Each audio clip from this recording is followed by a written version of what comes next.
Fala, Fala, meu caro, brother. tudo bem? Tranquilo e você? E aí, galera? Joia. Pessoal, antes de mais nada, eu queria só pedir desculpa pela minha ausência na sexta-feira. O Arthur se saiu bem aí na sexta-feira sozinho, mas aconteceu um imprevisto. Eu fui convidado para um jantar e justo na hora da live, eu estava no meio de um jantar judeu. Então, nem sabia como me comportar ali naquele momento, então era É, impossível eu parar para poder fazer a live, então o Arthur acabou tocando sozinho. Mas a gente discutiu agora há pouco aqui, tentando achar um tema bacana para vocês. Um tema que a gente conseguisse falar de prontidão e algo que a gente tivesse conhecimento para poder falar com tranquilidade, sem muita enrolação, né? E um tópico que a gente achou bem interessante para trazer para vocês hoje é Validation Rules. É, validation versus trigger, né? A gente, tipo, um pouquinho da diferença, o porquê de usar um validation rule e uma trigger. A trigger a gente vai se atentar só na parte de validação, né? A gente sabe que na trigger a gente consegue fazer várias outras coisas, então é então, mais no, no, bora lá. no ponto Para de que serve o Validation Rule? bora lá. Então, quem acompanhou aí na quarta-feira, eu dei uma breve explicação sobre isso. Então, para que serve o Validation Rule? Basicamente, ele serve para validar os dados Quarta-feira que não, estão. foi ontem, né? Foi ontem, né? Foi na segunda-feira. Você tá um Perdi no pouco tempo, perdido. cara. Total, nossa. Então, na segunda-feira. Então, basicamente, a Validation Rule serve para validar os dados que estão entrando na sua org, de forma com que eles atendam o que foi definido numa regra de negócio. Então, o exemplo que a gente usou foi um candidato teria de ser maior de idade, né? Teria que ter mais Uhum. de 18 anos. Então, a gente usou validation rules para fazer isso. Mas isso aí você vai do que sua regra de negócio diz. Pode ser, sei lá, um endereço que tem que estar tudo maiúsculo. Ou, sei lá, N coisas, né? Vai de acordo com a sua regra mesmo.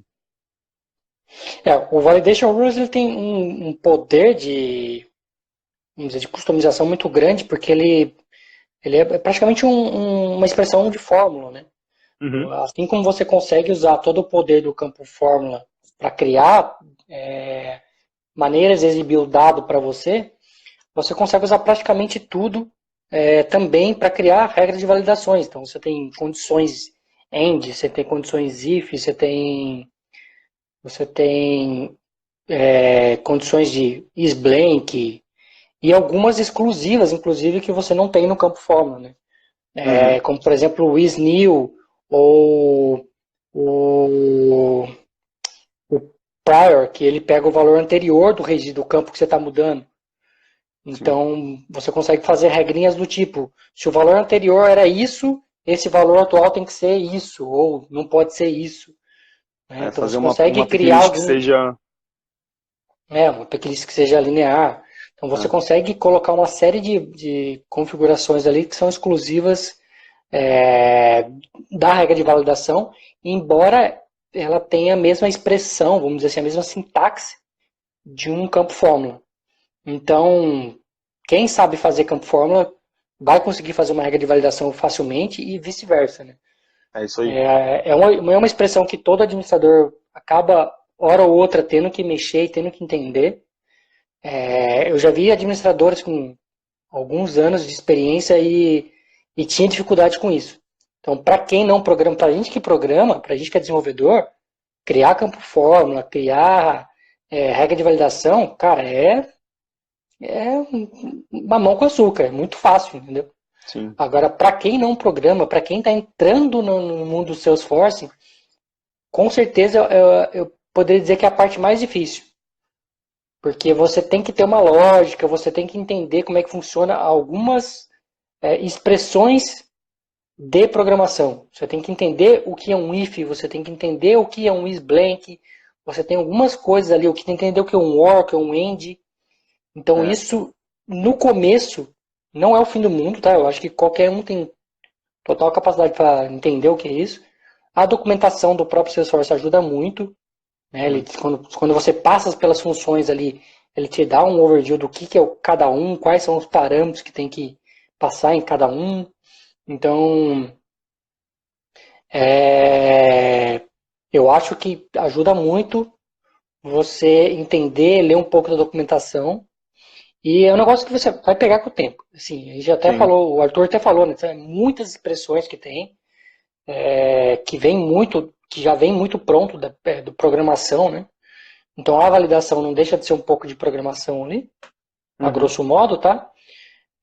Mas que administrador, mais cedo ou mais tarde, vai ter que botar a mão. Para quem é É, dev, eu acho que não tem problema nenhum. eu acho que Tira o de letra conceito, uma regra de validação, né? sim, o conceito principal, acho que para um administrador pegar a regra de validação é entender que o retorno dela é sempre true ou false. Mesmo que Uhum, você coloque ali a mensagem de erro, ele mesmo, lá no Salesforce mesmo tem a mensagem de que essa mensagem de erro só vai ser disparada se na sua regra de validação retornar um true. Então, uhum, esse conceito, como o Fernando falou, para quem já desenvolve, é tranquilo, porque a gente já entende na lógica mais ou menos como é que a gente faz para retornar um verdadeiro ou falso, enfim.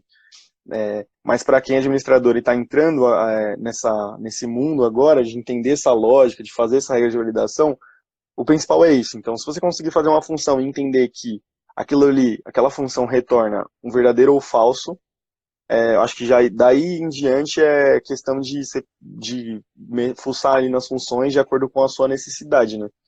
Então, uhum, ali a Salesforce já ajuda bastante dando a função.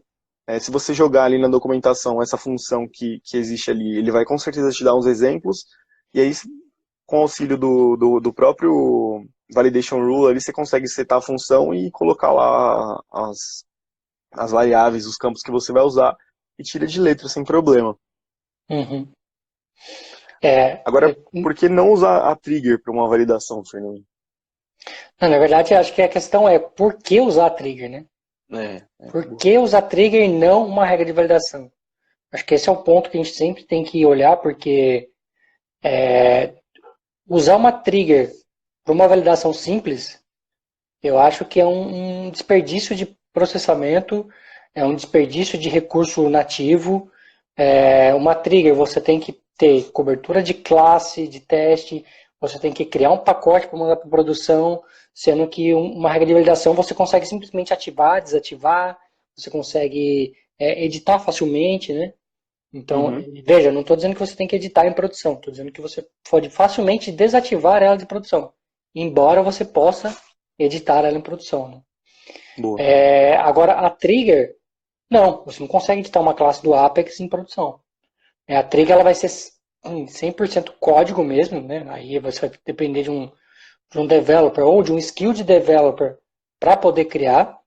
E dentro da trigger você consegue fazer as validações assim como a gente tem a regra de validação. Você consegue falar, olha, esse registro específico falhou por conta disso. E por que usar uma trigger e não uma regra de validação? Aí é o ponto. Algumas coisas, dependendo da validação que você vai fazer, você só consegue fazer numa trigger.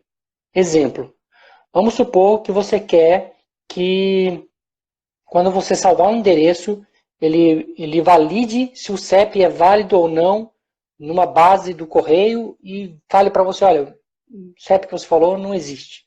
Tá? Um exemplo escroto aqui, eu acho, mas é só um exemplo, né? Uhum. Assim, Ou se não, vai validar se aquela conta pode permitir, deixa eu pensar num exemplo mais prático aqui. Eu estou colocando um CPF, eu tenho que consultar esse CPF numa base para saber se ele não é uma base de clientes que não pode entrar na minha base, né? É um blacklist. Então, eu vou bater num serviço externo que vai falar, olha, CPF ok, CPF não ok. uhum. Então, se você tem que fazer alguma consulta externa, você vai ter que usar trigger e você pode, na sua regra de validação, desculpa, na sua trigger, voltar com um erro de que aquele registro teve um problema. Isso Né? aí. Ou se você tem que consultar um outro objeto para poder validar. Vamos supor então que nesse mesmo exemplo que eu dei, eu tenho um objeto de blacklist. Olha, dizendo esse CPF nunca pode entrar na minha base. E a hora que eu estiver inserindo uma conta, eu vou consultar nessa tabela de blacklist. Fazer um select, ver se esse CPF está lá, e aí Uhum. bloquear o registro. Eu não conseguiria fazer isso simplesmente usando fórmula. Eu teria que fazer, e aí então nesse caso, com uma consulta que vai envolver um Apex, e aí sim envolve uma trigger. Seria necessário a trigger. Então aqui, note que a gente nem está entrando no todo o poder que a trigger dá, né? Só estou Sim. trazendo a parte de validação usando trigger, ok? Acho que a gente até falou aqui de outras vezes já de trigger, né? Já, Trigger já. versus Process Falou Build, algumas não foi vezes, que a gente Process falou? Builder, sim. É. Já falou de. Já entrou no Então, assunto de trigger algumas vezes também. é. Então, assim, uma das coisas que a trigger faz também é isso, né? Você consegue por registro, então só entrando um pouquinho mais a fundo, né? A trigger, ela pode processar um ou 200 registros, né? No máximo 200, Sim, mas ela pode processar um ou 200. E você consegue devolver erros para cada um desses registros. Então, eu posso devolver erro para o primeiro e erro para o terceiro. Eu posso devolver erro só para o primeiro. Então, conforme você vai percorrendo os registros que a trigger recebeu, você consegue validar cada um deles, seja lá qual regra de negócio que você tem, e apontar erros nos registros específicos. Né? sim. Já a regra de validação, ela é sempre moldada para ser para um único registro. Né? É. Você Mas assim, faz a ela gente. pensando naquele registro. Exato, mas a gente também tem dá para fazer, por exemplo, usando carga. Então, se você tem uma regra de validação, é como o Fernando falou, ele vai ir por registro.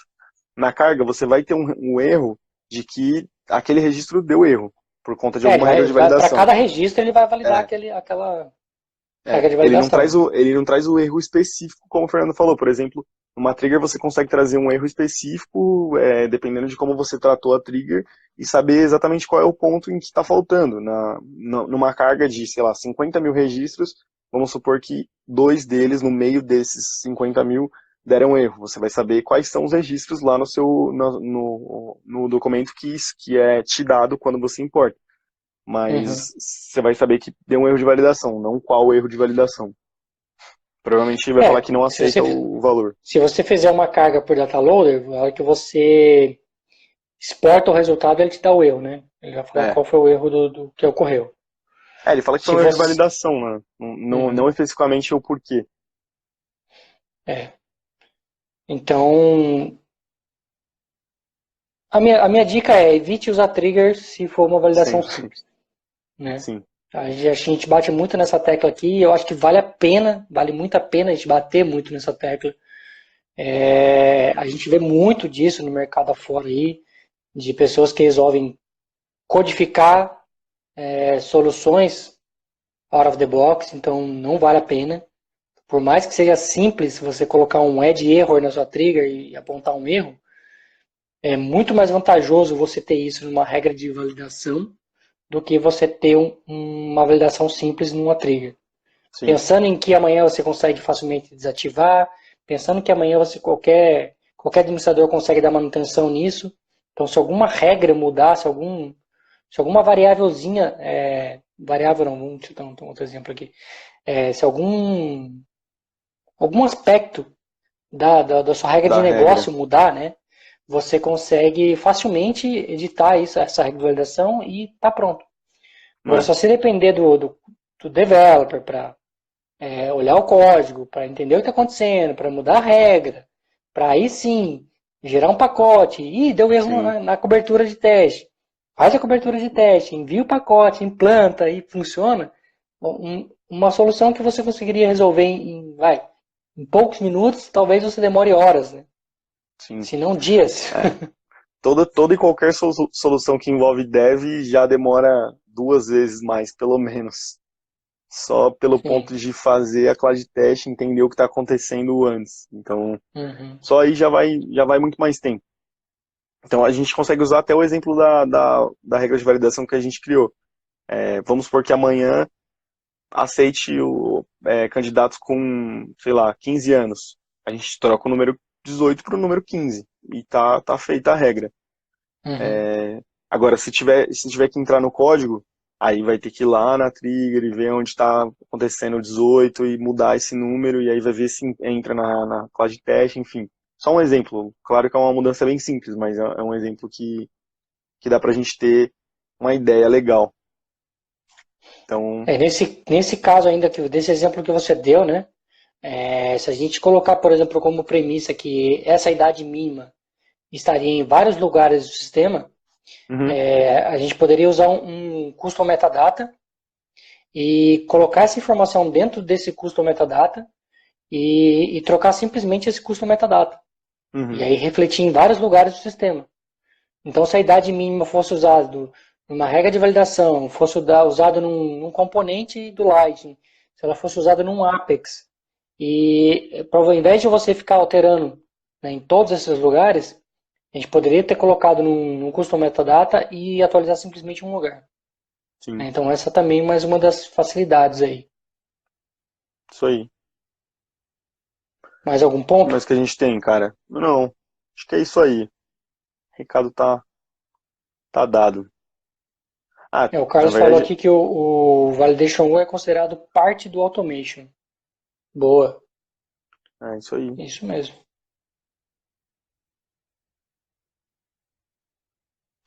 Show de bola. A gente tem um recado também de que amanhã a gente tem É isso que eu ia falar agora. Amanhã é webinar. dia de webinário. Isso Amanhã é aí. um tema bem bacana. Não sei quem me segue no LinkedIn deve ter visto o post que eu fiz. Amanhã o William vai falar de relatórios, de dashboards, analytics como um todo, né? É um tema bem bacana para quem é administrador, com certeza é os dois primeiros pilares ali que qualquer administrador deve dominar, né? Sim. Relatório e dashboard, acho que Acho que para dev também dá para ter um exemplo de que a gente teve um projeto que a gente praticamente teve que mexer 50 relatórios, 50 no código. para mim dev tem que saber fazer relatório, cara. Eu não acho que um dev não tenha que saber fazer um relatório, não tem que conhecer a plataforma, tá? Uhum. Como um todo, mas dashboard, eu até entendo. O cara fala assim, não sei fazer um dashboard. Ou não tenho todas as malícias de um dashboard. Mas agora, relatório, eu acho que um dev tem que saber fazer. Porque é muito comum da gente esbarrar numa validação de dados e usar um relatório para isso, né? Uhum. Então, a gente consegue facilmente criar um relatório e exibir aquele dado e fazer uma validação visual, né? Não estou nem falando de validação de código, estou falando de uma validação de dados mesmo. Sim. A gente já passou muito por isso, lembra? De ficar Já. um olhando o Direto. relatório, um O olhando o outro olhando, aplicativo o e outro batendo olhando o valor com valor, Workbench. valor com valor, valor com valor, exatamente. É, Então, relatório, eu acho que é uma coisa que todo dev deveria saber, sem dúvida. E administrador, então, nem se fala, né, cara? Eu acho sim. que o legal do relatório dashboard é porque ele não se limita somente a analista, somente a developer, somente a administrador, somente a um business. Eu acho que Uhum. todo mundo tem que saber fazer um relatório, todo mundo tem que saber criar e configurar o seu dashboard, né? Então é uma questão não só de aprender, né? Mas como eu acho que é um assunto que vai agregar muito para qualquer um que ainda não sabe disso, né? Isso Ou tem aí. suas dúvidas. Como é um tema relativamente pequeno, o William vai entrar bem a fundo. Então ele vai desde o básico até algumas coisas mais avançadas, como criar tipos de relatórios personalizados, né? Algo que por padrão não vem dentro da plataforma. Então recomendo fortemente que todo mundo assista amanhã. Isso aí. Eu já postei na Store, não postei ainda não. Eu vou Não, postar, Instagram não. eu vou postar no meu Instagram hoje, mas eu vou postar amanhã. Amanhã de manhã eu posto o link para quem ainda não tem. Eu já postei no LinkedIn, mandei um e-mail já para todo mundo que estava na lista. E esse, por achar que é um tema bacana, eu mandei para quem estava na lista do webinário e mandei para quem não estava na lista também. Porque, de novo, reforçando, eu acho que é um tema muito bacana para todo mundo Sim. conhecer. Então eu achei que era válido eu mandar até para quem não estava, teoricamente não se interessou pelo webinário de administrador, porque Uhum. eu acho que é um tema que todo mundo deve saber. Mas Isso amanhã aí. eu posto o link aqui também no Instagram. Beleza, pessoal? Então Dado o amanhã recado. não teremos lives aqui no Instagram, somente webinário, 8 horas para vocês, para mim é 7 horas da noite. É. E então, um forte abraço e a gente se vê amanhã 8 horas. Falou, Tchau, galera, tchau. até amanhã. Tchau, tchau.